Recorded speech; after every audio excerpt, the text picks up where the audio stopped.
jumped up there with Blake Bednar's day one and broke that story. So it was like, look, I was all about it, dude. I've been open to it. I've been way open to it, but I just, we don't probably have time to get into it now, but it's just, I don't think it'll fire anymore. It doesn't. Well, I posted screenshots from different angles that show the same thing at the same time. So, for what it's worth. Thanks, Paul. Appreciate it, brother. Yeah, thanks. All right, let's jump over to the next hand, which is Saint Dirty Donnelly. Jump up on you. Quite a name, Saint Dirty. Saint Dirty, you with us? Going once. She gone. All right, let's go to Mr. Poe Quito. Hi, that would be Poquito Retardito. How are you? I apologize. No, Ryan. That means little genius in Mexican. That means little genius in Mexican, right? I think so, but I wouldn't know because I'm Poquito Retardito, so I'm just a little retarded. All right. So I just wanted to let you know, Ryan, that I sent you a video. It was a TikTok I just saw tonight, and it's about 10 seconds long. And so I recorded it and sent it. I put it on here in the comments, and I sent it to you, private message. And I'm just trying to get it out there because it shows a bullet coming between his knees up from the ground, and you can see it hit the t-shirt and blow off the necklace and go up into his neck.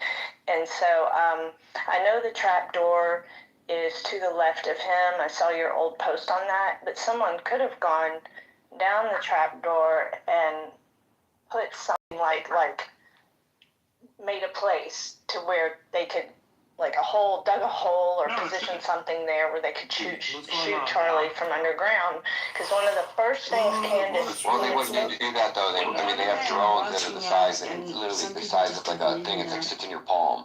They could have easily flown a drone, and they had the little drone the size of a fucking quarter, put a bullet through his head from anywhere at any point. So. Well, look at the video. It actually shows the bullet hitting the t-shirt. But you can't film at, you're saying, look at a video that's filming at 30 frames per second. Okay, let's just do the simple math on that. If you're filming at 30 frames per second and a rifle's shooting at 15 feet per second, that means that in a single frame, like you have 30 frames in a photo, 30 frames per second, right? That's what almost every camera's filming at. In that individual frame, right, if you are moving one frame by frame, that's 1/30th of a second. In 1/30th of a second, a bullet is going to move 45 feet, traveling at 1,500 feet per second. Let's go. Okay. Say if the handgun is 1,700 or 700 feet per second. Then you go, okay, well, so then now you're 25 feet of movement. Do you understand where I'm going with this one? I do. Do you think people are making up videos and putting bullets in them just to fool people? It's not bullets. You're like, oh, it'll be. I've seen 2 frames, and like you can't stop a bullet in a frame. You understand what I'm saying? Like it is mathematically impossible. Yeah. Well, look at the Trump shooting, right? That person who took the magic bullet of Trump when Trump got shot, right? Mm-hmm. And you see it, it's a streak, right? Yeah, that guy's camera settings were shooting at like 128 thousandths of a second.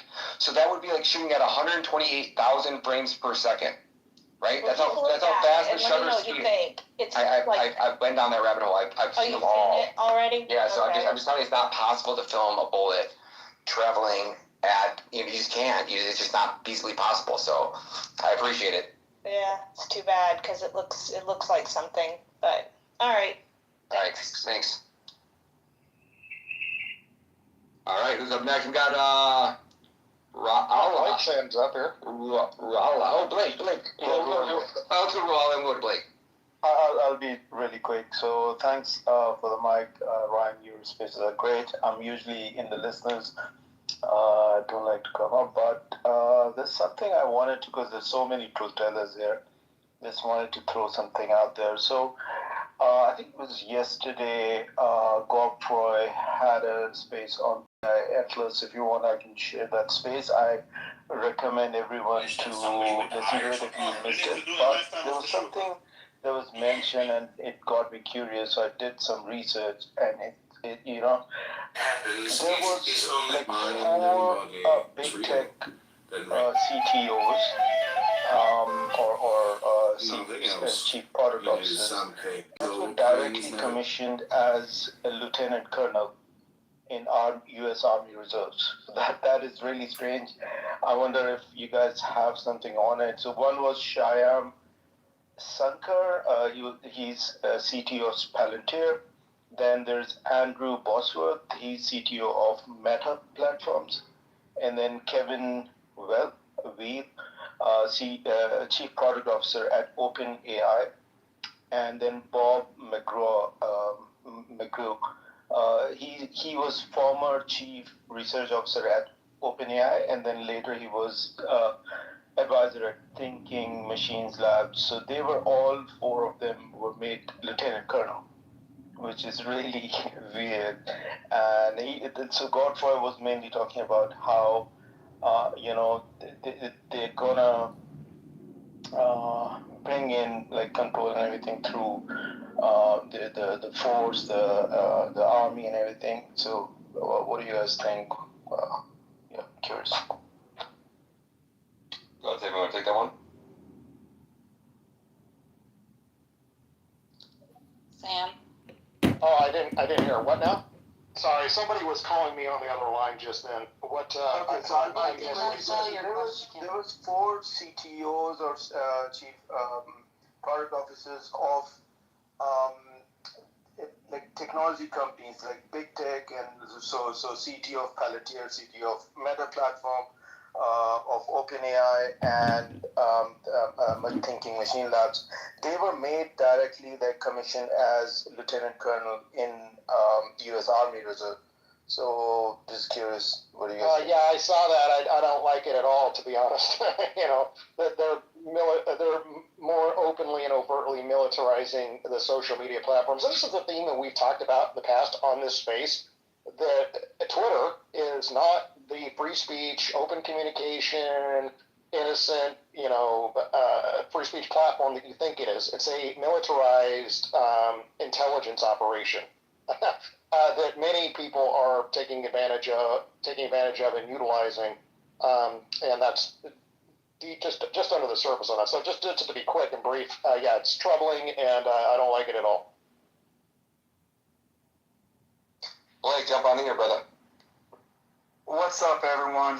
All right, so first off, I posted something, or a couple things, but one thing in particular, down in the chat, it is the trapdoor. Stop talking about it. It's not even in line with where Charlie, it is around the table, and it's right in front of a fuck ton of people. Stop talking about the trapdoor, okay? Look at the chat right now and just look for yourself at how fucking impossible what you're thinking or describing. Like, walk through that, okay? That is a screenshot of a video that was taken by Christian Overton, who was right there on the front row with his son. The fucking trapdoor was right there. Nobody went down the trapdoor. The trapdoor didn't fucking move. It's impossible. Stop talking about the fucking trap, please. Thank you, Blake. I'll put that up in the nest for everybody, in case you have trouble finding it. It's just insane. And I'm sorry, we do have to be honest about some of these theories. We entertained some of them for a while we're collecting data, but now we're triaging and sifting through the data, and we're getting rid of the stuff that doesn't work. That's what we're doing, right? We're trying to narrow our focus and focus our resources, and we're not stopping it. If you want to keep going after the trapdoor, have at it. Like, I agree with Blake. Just start your own space. Just start your own trapdoor space, and don't come on here and crush the vibe. Okay, second thing, and Sam, dude, I love you, dog, but I'm gonna do a minor dissent, okay? And Ryan, don't hate. Sure, yeah. Okay, so it's not necessarily the lava mic. Okay, I am on the necklace. Okay, and let me just explain a little bit of a backstory to it, okay? And my one only dissension from Sam's wonderfully put together video, it is the fact that the shirt and necklace are moving in multiple frames with the absence of a wound until the shirt comes down and the wound appears. That does not make a bit of sense on any sort of level, and I have tested this out this past weekend with a few of my buddies, one of them of which went to the same sniper school that Gary went to, okay? And I'm telling you right now that the absence of a wound in all of those videos prior to the necklace and shirt jumping off his body is impossible, okay? And I understand there might be a question of different frame rates or whatnot, but in every single demonstration on a cavitation illustration, there is a blowback of the skin, whether it's a gel block, a piece of meat, whatever it is. You don't have the neck or whatever you're shooting at completely untouched, but everything else around it move. That's impossible, and we tested this out. We're making a video, and I'm telling you, I'm going to go even harder. I just wanted to see if it was going to be worth my time in looking at, because I've been talking to Gary Melton about it, and I don't know what his time frame is on it. Well, I got moving real quick on it, and I just happened to be out in BFE over the weekend in Colorado, and so we tested it out, okay? And it was absolutely shocking, okay? So with that, Ryan, with your blessing, I would like to play just a 1-minute video of the pastor Frank Turek with an interview. And everyone, I want you to listen to exactly what he is describing to Megyn Kelly. And Megyn Kelly, this expert litigator, lawyer, interviewer, did not think to push back on this. Please listen to this. And they roped off the vehicle that we took out of there as a crime scene. I don't know why. It wasn't part of the crime scene, really. So we couldn't get into the vehicle until the FBI cleared it. And it happened that Charlie, in the back seat below him, between these two bucket seats, was my computer bag. So everything, I couldn't go anywhere. My wallet was in there. I wasn't going anywhere anyway, but I had to go in and get that out. And so when they finally cleared it, I got into the car and I pulled out my bag, and draped over my bag was Charlie's necklace that had a cross and medallions on it. And I had heard they were looking for that. And so the cop was like, "Oh, we've been looking for that." I said, "I got it." So I just took it. I don't understand this. I saw the necklace. Okay, does anybody want to take a stab at the fucking massive problem? Yeah, I will, Blake. I will. And I'm glad that you brought this up. This is actually, Blake has just brought up many, many important points, some of which I wanted to bring up too, so I'm glad you brought them up. He talks about the medallions. And number one, there's a lot of problems. Like, why did the FBI find the necklace when the they swept FBI? That's what, are they the top dog of law enforcement? They just cleared the vehicle, and then all of a sudden, the necklace that exploded off his body is somehow in there. There's a reason that they keep talking about the fucking necklace, and it's because they want you to think it's still in existence, when in fact, I think it exploded. Okay, well, let me address that, Blake. You're bringing up some really great things, and I don't have all the answers for this either, so let's explore it. So there are inconsistencies in the necklace story. Let's start at the beginning. Erica Kirk says that the medics ripped it from his body. Now, I'm not saying she lied about that. Obviously, she wasn't there, so whatever she's repeating, she's been told by somebody, right? So she says that the necklace was torn from his body by the medics when they were, tending to him. Of course, we can see from the video that that's not true. It's blown apart off of his body. That we can see that. That's number one. So that's not true. It's an inconsistency. Let's call it. The next thing is this whole Frank Turek debacle. The FBI doing the vehicle, not finding the necklace, but then Frank Turek finds the necklace in the vehicle with medallions. Right? He says it's got medallions on it. Here's the problem. The necklace that Erica Kirk holds out her SUV that we're led to believe is the same necklace that Charlie was wearing doesn't have any medallions on it. That's number one. Number two, people have found old pictures of Charlie wearing a cross necklace, and it doesn't have any medallions. So we have several inconsistencies. We have Erica saying it was removed by the medics. That's not true. We have Frank Turk saying it has medallions. That doesn't seem to be true. Nobody's produced the actual, an actual verified, this is the necklace with the medallions. There is no such picture or image in existence. The images we do have, there's two competing images. Neither have medallions. And then there's this whole odd, bizarre thing where the FBI sweeps the vehicle, doesn't find the necklace. Frank Turk finds it laying on top of the computer bag. How did it get in the van after it's blown off of Charlie? Why are they saying these inconsistent details? So there is something there. I'm not sure what it means, Blake. Is it embellishment? Are they trying to create a feel-good story with the necklace?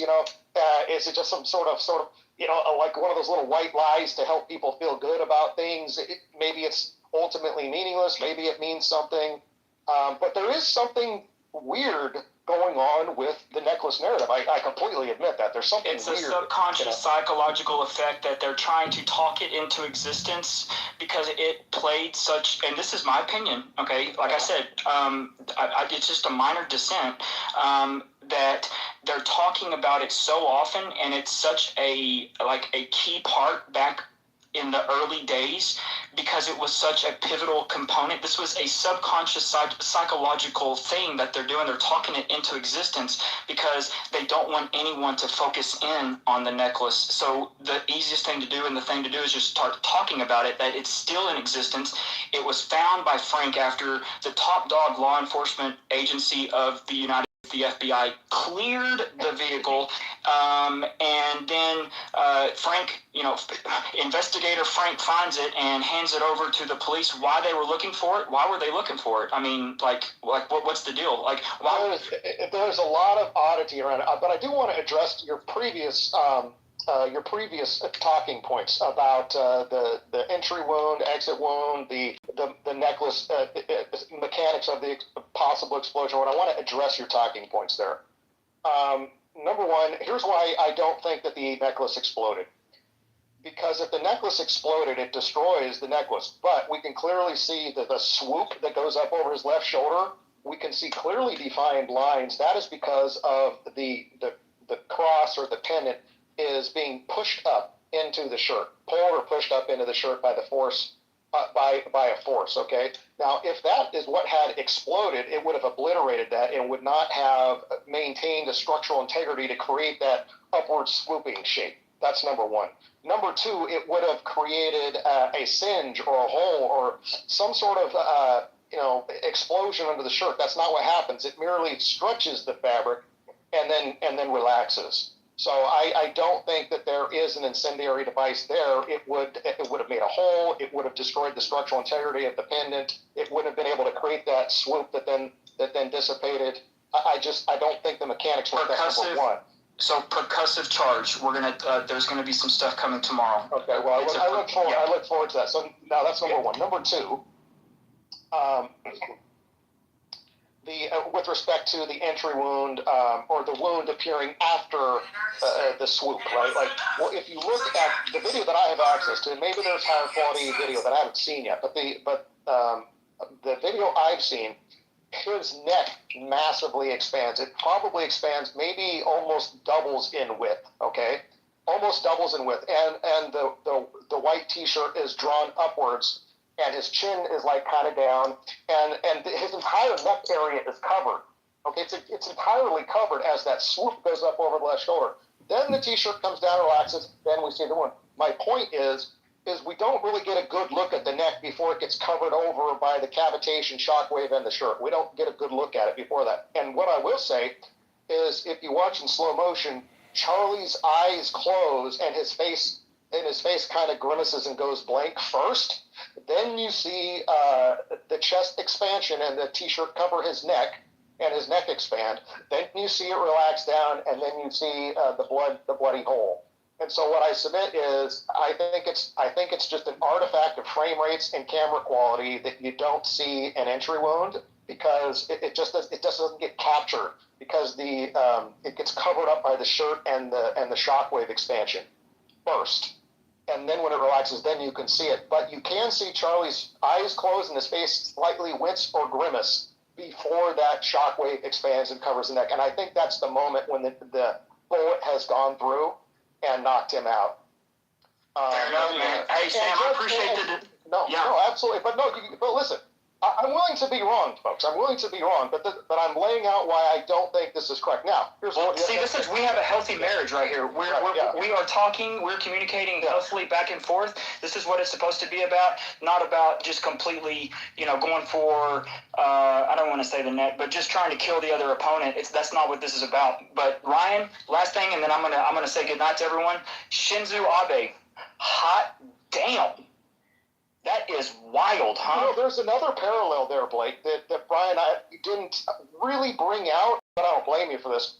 The only other modern assassination that parallels the Charlie Kirk assassination is the Shinzo Abe assassination. And what I mean by that is it was being live streamed to like hundreds of thousands or millions of people on the internet when he was giving that speech. And up until Charlie Kirk, that Shinzo Abe was the most public assassination in the history of the world.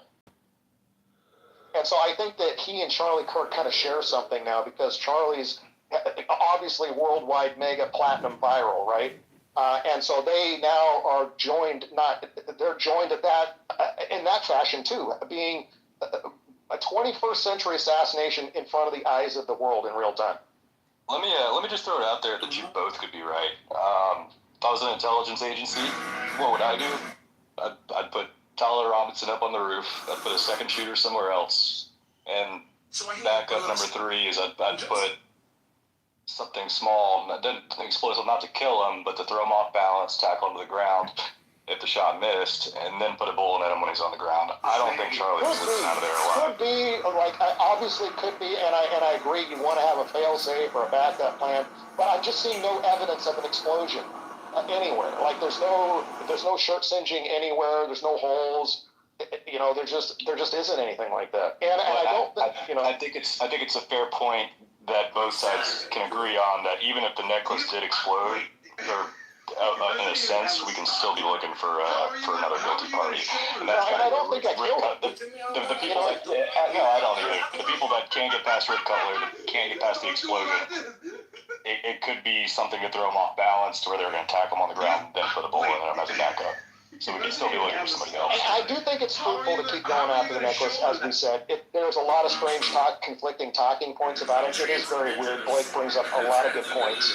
And okay, maybe there was some sort of necklace explosion to create a distraction or something. It's sort of like oddly synchronized with the shot to the neck. Also, I don't think the necklace, if it did explode, could possibly be responsible for the cavitation shockwave that undulates through Charlie's body, reverts out his neck, down his back, up through his chest, and out and through his neck. It's far too expansive for an external percussive explosion to create that effect. I think the only thing that can create that effect is like a higher energy round entering through his neck or somewhere in his upper torso, right? That creates that massive Stay Puft Marshmallow expansion, if you want. I'm not trying to be crass, I'm just trying to be descriptive for people, because that's what he looks like when he expands. He looks like the Stay Puft Marshmallow Man for an instant. And the last thing I want to say about this is, remember, folks, this all happens in the matter of a few milliseconds. Now, a camera with a frame rate of 60 frames per second, that's about 17 milliseconds per frame. And this entire shockwave episode probably only lasted about between 10 and 20 milliseconds. So this is why we have a couple angles where we see like a couple views of the cavitation shockwave because, it was basically, it got caught on like this camera caught it on that frame and that camera caught it on another frame. And so we have like 2 or 3 frames of it. So it is kind of herky-jerky. It's hard to figure out. But even if the necklace is exploding, it can't create that overpressure expansion that we see that fills Charlie, right? It can't do that. So at best, it's a secondary device or some sort of supplementary action to go along with the main event, if that makes sense. It would explain his shirt, though, wouldn't it? If the bullet explains the body and the Well, I think the pendant obviously swings up under the shirt in that swooping over the left shoulder fashion. That is absolutely the pendant doing that. I think that's the pendant doing that. I mean, nobody's been able to explain what else it could be. And in my video, if you watch, you can see the other side of the necklace whip around Charlie's, the right side of his head, whips around, and then it falls down dangling, with the other end still attached right underneath the shirt collar. And so I have interpreted that as it's acting as sort of like a grappling hook, right? It's this pendant or this cross at the end of it that's still caught inside the shirt, and the rest of the chain is dangling down. And so that's another reason why I don't think it's exploded, because the chain doesn't actually fully leave Charlie's body. It's still caught in his shirt. It's still caught because the pendant's still caught. And the pendant's still caught because the pendant hasn't been destroyed. Right? It hasn't been destroyed by an explosion or a blast. Right? That's how I see it. Could be wrong, but that's how I see it. Awesome. Thank you. All right, well, let's tap in with John, and I think that's the last hand. Joe, I don't know if your hand was up or not. Yeah, it's up, and I shared this video with Ryan like 3 days in, and he retweeted it about the back of the shirt, because I don't know if Ryan, if you remember that you had retweeted it. Sam, I don't know if your theory is the bull came from the front or the back. Can you just clarify? I have not taken a super hard position on that. I'm allowing that to play out, but I think there's no question that there is some sort of high velocity round that had to have entered him to create the Stay Puft effect, right? Yeah. And so I'm not taking a solid 100% position yet on the angle or the site of entry or an exit on that. Yeah, I'm not taking a hard position. I suspect it did come from the front at an angle, at a downward angle. That's my suspicion, but I am not like forever married to that theory. Okay. Because here's my theory, and I shared this with Ryan really early, like 3 days in, and then actually had a friend do a test to see if I was correct, because the necklace does fly off of it, but it flies off from the front to the back, right? It whips around. Yeah, the right side whips around, right? Yeah, we did that several times to see what would happen, and it only happens if you shoot it from the back, that it like breaks and whips, because the chain would whip, right? And it whips upward and then over his head. Plus, if it came in from the front, there's no chain where his neck is hit, right? And then number 3 is, if you look at your ballistics gel video, right, where does it puff up? At the entry or at the exit? Oh, I would say it's It puffs up at the exit. The back right, and that's why his back is blown out, because that's like of course it doesn't exit, but that is where the exit would be. Hello, Mr. Hi there. Would you like to sign my petition? I'm your new No, maybe you haven't seen the other angle, but Not a chance. some good shots that show his back expanding outwards and his chest expanding outwards and his neck expanding outwards. We have views of all 3 of those. Yeah, the back of his shirt is the first thing to move, right? That's right, and that's what jerks that's what imparts a backwards force on the chain first. Okay, could be. Okay, I'm not saying it's not. I believe it's the entry. Okay, because the chain starts to whip. The chain starts to whip before you see the Stay Puft Marshmallow Man effect, right? And I believe you see the back puff up first, and then his neck. Yes, I think that's roughly correct. But here, let me just explain the mechanics of how where I'm disagreeing with you. Think about a toilet paper. Think about a toilet paper roll. You know how a toilet paper roll is big and heavy, and if you pull the toilet paper out slowly, it's fine. But if you go quickly, it tears away from. If you pull it quickly, it tears, right? And what happens is you have this pendant that's slightly heavier than the gold chain. Okay, and when you have the overpressure that goes out his back, it's moving at 1,500 meters per second, that overpressure shockwave. It's moving at 1,500 meters per second, okay? And it jerks the chain violently and quickly backwards. But then in the course of 1 or 2 more milliseconds later, it's then moving, the shock wave is now moving forward into the front like a balloon, and it's imparting a forward force on the pendant and an upward force. So the junction between the pendant and the chain is subject to two opposite forces, one throwing the pendant forward and the other one jerking the chain backwards independently. And that creates an unequal, that creates a torque at the weak point where the chain meets the pendant, and that's where it tears away. And that's why you see the one side that tears away whip around his head, and the other side that tears away with the pendant whips up into the shirt. Like Newton's law, equal and opposite reactions. One side whips one way, and the other side of the pendant whips the other way. But Sam, I want to just do a test with me, okay? Put one finger where his entry was on your neck, right? And put another finger where your necklace lies. And what does that angle look like to you? I'm not sure what angle you're referring to. It can't be from a rooftop. I'm not sure what you're referring to. If you look at the bullet entry, if it's an entry from the front, and you put your finger on your neck, like where right around the place where he got shot, okay, and you put the back of your finger where the neck is, okay, you'll see that it's actually a little bit higher than where the actually entry wound is. So that means someone would have to be lower than him to shoot him, which I don't believe happens. I understand what you're saying. Here's the problem. We can't, because of the slow frame rate of the camera, we can't actually be certain where the shockwave originates from.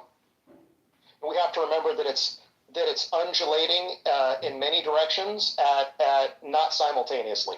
But there is a definite pattern that it goes from high to low and from back to front, right? And so that's what the pattern seems to be. We can't determine it. And so I submit that the best explanation for the shockwave that's going back and downwards and then expanding back to the front is because a bullet is coming down into the neck in a downward direction that gets deflected down into the chest cavity. That's carrying the shockwave first out the back of the neck, then undulating down the back, and then reverberating back to the front and up. Yeah, I think the only place we disagree, Sam, is you believe the body is what caused the back of the shirt on the bottom, like lower than that neckline. You believe it's the body that's creating that shockwave, and I believe no, the body doesn't create it. The bullet creates the shockwave. The body is being expanded by hydrostatic pressure, imparted by the kinetic energy of the bullet. But his back moves first 2 times. His back moves first up top, and the puffing. Yes, and then it undulates downward. Right. So yeah, we're saying the same thing. So I don't understand where the disagreement is. It starts at the top back of the neck and then goes downward. So why wouldn't that be a shot from the back then? For all the reasons we just said, because when you shoot ballistics, Joe, you get the big blowout. And Blake's right. You do have a little bit of back blow in the front, but you get the big blowout in the back along the direction of exit, right? Right, which to me I think is his which neck. means the bullet's coming from the front and going towards the back. Now, here, I'll tell you another piece of evidence. Hold on, let me just make a point before you do. Yeah. To me, the gel is an example of what happens to the body, not just the shockwave, right? In the body, right, you see his neck puff up in the front, not in the back. It actually expands, I think, in 360 degrees. If you look at different angles, the whole thing gets wider. Like, I'll look again. Yeah. But if you look at the angle of the entry and where the chain would have been that broke, if it's from the back, it makes more sense someone behind him in that tunnel shoots, or otherwise it would have to be someone in the audience in that on the ground level of the pit that shoots, right? It's only could be. I'm still, like I said, I haven't taken a hard position. This is my hypothesis, so could be. Here's the other reason why I think the bullet is traveling front to back. If you look at the camera angle that's straight to Charlie's left, where we see that wonderful view of the chain whipping around and then dangling down towards the ground. If you look at that camera view, and you go frame by frame by frame, for several consecutive frames, I don't know how many, but more than a dozen, Charlie's head and body are consistently moving backwards, and there's double exposures from frame to frame to frame, so you can see, with the double exposure and motion blur, that his body and head and everything is consistently moving backwards, frame by frame by frame by frame for several frames, like perhaps dozens of frames. It's consistently moving backwards. So that to me tells me that the momentum of the impact is carrying him backwards, which suggests a shot from the front. This is why it goes in. You see the shock wave first erupt out the back and then reverberate back to the front. Okay. Yeah, I mean, All right, guys. We've covered this topic. We got a lot of hands. A lot of people want to jump up in here. We can talk about bullets shooting sideways all day long, but let's throw some hands up in here. Joey, we're going to bring you up next, and let's jump over who. So if you guys have been up here, Jonah, you got a question? If not, I got 500 hands that want to come up here, so I'm going to cycle through some people. Go ahead, Joey. What's up, brother? Or what about Josh? Josh, jump in here. Or John, do you want to jump in? Yeah, my question is, I hear the word Jews used so much that I'm just wondering, like, how you differentiate between, say, employees of intelligence agencies, active duty intelligence soldiers, versus using like stereotype terminology. At like what point do you realize, okay, I'm making bigoted statements, generalizations, versus I'm actually an investigative journalist documenting espionage? What's the silver lining of that conundrum? Okay, we'll start with if they're Jewish, you can't fucking trust them, right? So like, if they're Jewish, doesn't matter what organization, what government organization, it's just, you're a Jew, I don't trust you. So like, we just start there. Everything you say, I think is a lie, and I don't trust you. I don't know how else to better say it. It's just, they're just Jews. It's just that. It doesn't look Jews. They're just untrustworthy. They're stinky. They're smelly. They're kind of fucking ugly. And that's just how they are. They're inbreds. I don't know how else to explain it. Ian, you want to jump in that? But Ryan, let's take that's a quote unquote a lower IQ take, and that's not a pejorative. It's just being descriptive, right? That's sort of a low hanging fruit take. Let's take a higher road take, the Cyanine. Some of you know about the Cyanine, which is basically a worldwide Mossad intelligence program that recruits rank and file, regular, everyday, normal Jews around the world to aid Israel and Mossad and Israeli intelligence in carrying out their operations.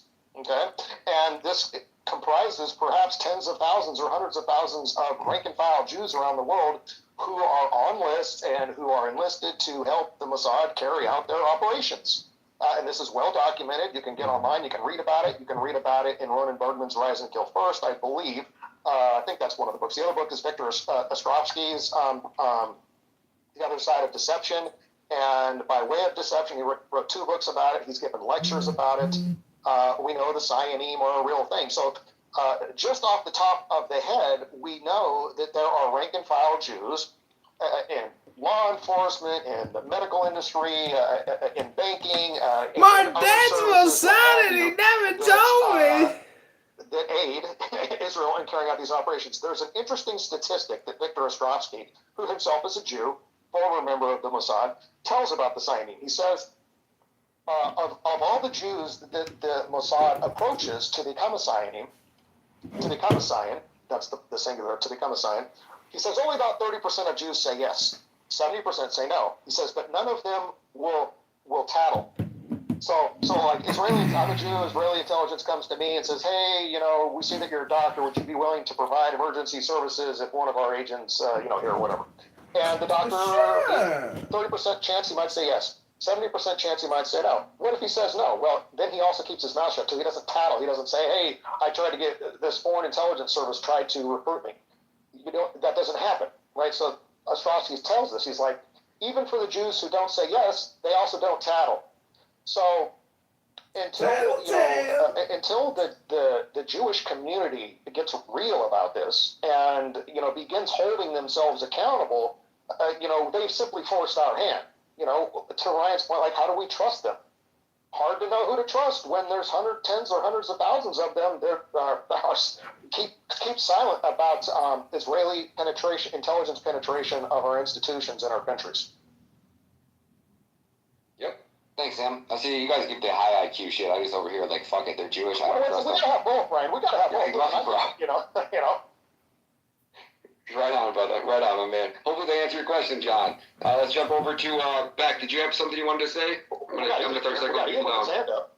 Wait, do you also think Indians are stinky, smelly scammers, or is it just Jews? Right on, What about right Saudis? Hopefully Anybody they answer your else? question, John. Let's jump over to Beck. Did you have something you wanted to say? I'm gonna throw a second people down.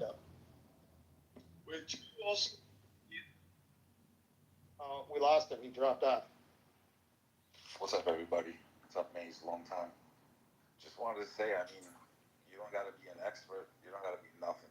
The whole thing stinks from left to right, from any angle. From here we are, a month plus later. If you can't see it, I don't know. But it's not what they're telling us. That was a hit. And Beck, is this Beck speaking? yeah.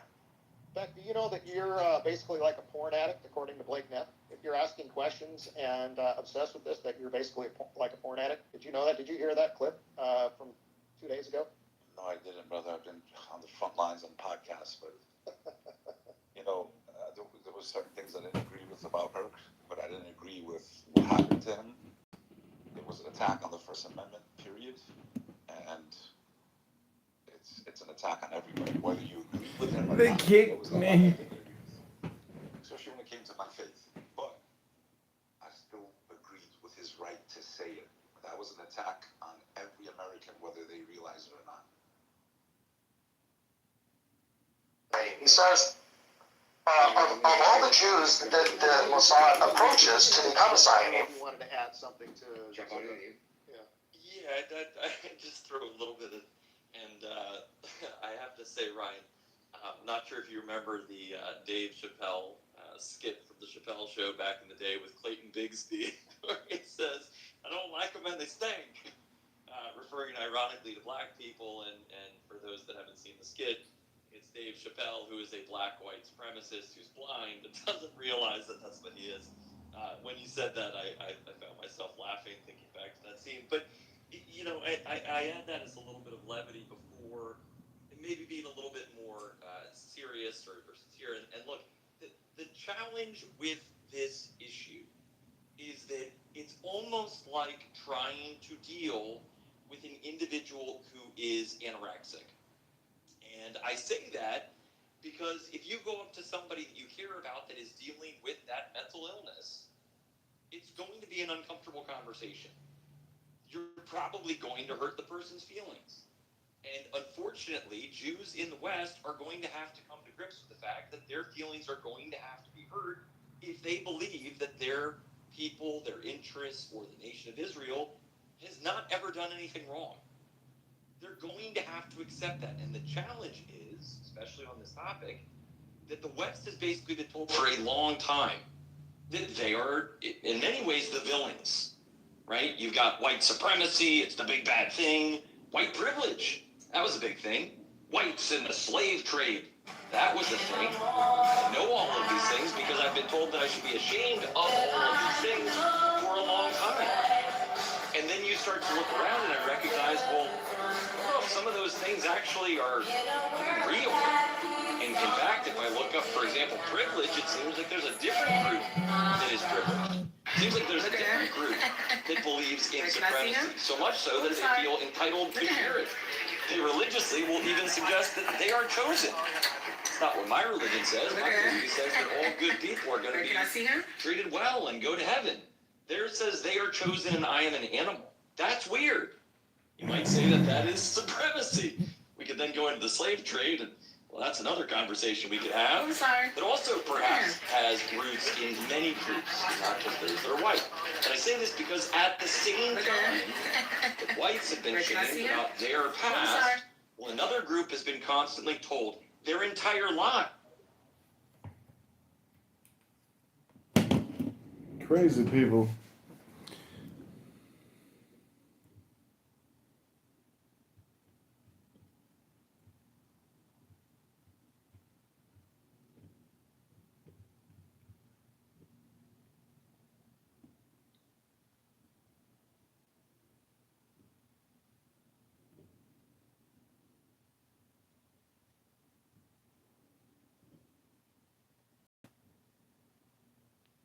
Go to johnforcongress.com.